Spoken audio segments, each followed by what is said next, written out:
पर 27 data lab जो आप बनाए हैं। क्वेश्चन पूछिए सर। हाँ ठीक, वही 27 डेटा लैब का पूछ रहे हैं सर कि जो डेटा लैब आप बना रहे हैं कि ये आपका क्या प्रावधान है कि सांगली जैसे मेरे सांगली जैसे छोटे शहरों में भी you will bring in this data labs and may be benefit, क्योंकि आज किसानों को भी एआई की जरूरत है, उनको स्किलिंग करने की जरूरत है, खेती के लिए हो, अपने मार्केट्स के लिए हो, बाजार के लिए हो, उनको भी स्किल करने का कोई आपका प्रयोजन है और है तो कब से? माननीय अध्यक्ष जी, ये मैं एक बार फिर दोहराना चाहूँगा कि माननीय प्रधानमंत्री जी ने हमेशा टेक्नोलॉजी को डेमोक्रेटाइज करने का मिशन हाथ में लिया है और इसीलिए जो एआई डेटा लैब्स बन रही है ये भी टियर 2 और टियर 3 सिटीज में बन रही है।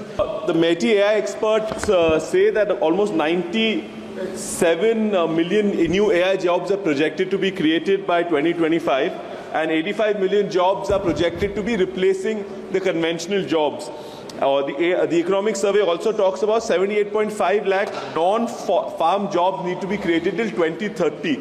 However, Future Skills Prime has only 3.37 lakh candidates having completed their courses when you had a target of 18.56. At this rate, how does the government strategize to match the quantum of fulfilling the future need of these jobs? Honorable Speaker Sir, Honorable Member has raised questions basically about the entire AI landscape which is emerging. I would like to give a little bit of background to this question, sir. Honorable Prime Minister Shri Narendra Modi ji believes in democratizing technology.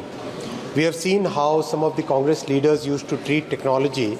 They used to feel that technology cannot be used by the poor people.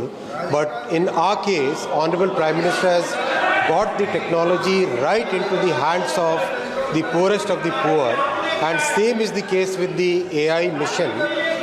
So a very comprehensive India AI mission has been started, Honorable Speaker Sir, which has 7 pillars, and all these 7 pillars are very well thought through. The first pillar is creating AI compute facility. Second pillar is creating a skill framework. Third is to create startup financing. Fourth pillar is creating an innovation center. Fifth is about datasets platform, and the seventh platform is about creating new applications.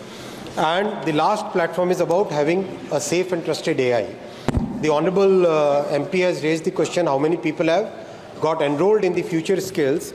As on today, 8.6 lakh people candidates have enrolled in AI in the Future Skills platform, and this is again a platform which has been created in collaboration with the industry. So the training which is given is very relevant to what the industry today needs. No, I think you're missing the question, because प्रश्न यही है कि 9.5 करोड़ 8.5 करोड़ की बात कर रहे हैं और आप 3 लाख ही साल का ट्रेन कर पाए हैं, तो वही है कि is it not sufficient, that therefore what is your plan? Anyway that's a question please, और thank you for running the house run today, because yesterday also question asked we were trying to run and clearly BJP was disrupting yesterday. पर 27 data lab जो आप बनाए हैं। Question पूछिए sir. हाँ ठीक, वही 27 डेटा लैब का पूछ रहे हैं सर कि जो डेटा लैब आप बना रहे हैं कि ये आपका क्या प्रावधान है कि सांगली जैसे मेरे सांगली जैसे छोटे शहरों में भी you will bring in this data labs and may be benefit, क्योंकि आज किसानों को भी एआई की जरूरत है, उनको स्किलिंग करने की जरूरत है, खेती के लिए हो, अपने मार्केट्स के लिए हो, बाजार के लिए हो, उनको भी स्किल करने का कोई आपका प्रयोजन है और है तो कब से? माननीय अध्यक्ष जी, ये मैं एक बार फिर दोहराना चाहूँगा कि माननीय प्रधानमंत्री जी ने हमेशा टेक्नोलॉजी को डेमोक्रेटाइज करने का मिशन हाथ में लिया है और इसीलिए जो एआई डेटा लैब्स बन रही है ये भी टियर 2 और टियर 3 सिटीज़ में बन रही है। अगर आप देखो उत्तर प्रदेश के गोरखपुर, लखनऊ, शिमला, औरंगाबाद, फिर महाराष्ट्र में औरंगाबाद, बिहार में पटना, बक्सर, मुजफ्फरपुर, एक तरीके से पूरी लिस्ट पूरे आंसर में आपको दी गई है, अध्यक्ष जी सदन के पटल पर भी रखी गई है। कोशिश ये है कि देश के टियर 2 और टियर 3 सिटीज़ में स्टार्टअप्स हो, एआई लैब्स हो, 5G लैब्स हो, सेमीकंडक्टर की ट्रेनिंग की फैसिलिटीज़ हो, वो सारे के सारे एक कॉन्सेंट्रेटेड वे में नहीं रह के देश भर में फैले।